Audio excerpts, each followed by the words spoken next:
Pessoal, nós estamos aqui dentro do mato.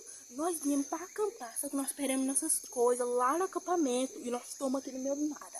Eu tô aqui com a amiga Alice. Vem, Alice. Alice vai falar um pouco pra vocês.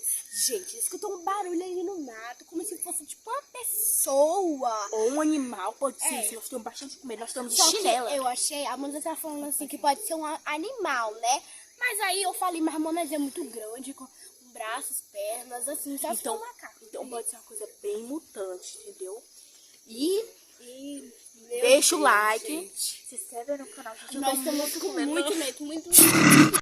Galera, eu tava aqui gravando, a gente escutou, vocês viram que a câmera tremeu e a Amanda saiu correndo, a Amanda sumiu pro meio do mato. Eu tô sozinha, gente, eu tô gravando vídeo pra registrar, porque se acontecer alguma coisa com a gente, já tá registrado por essas mães. Gente, tô muito nervosa, eu tô sozinha, sem ninguém.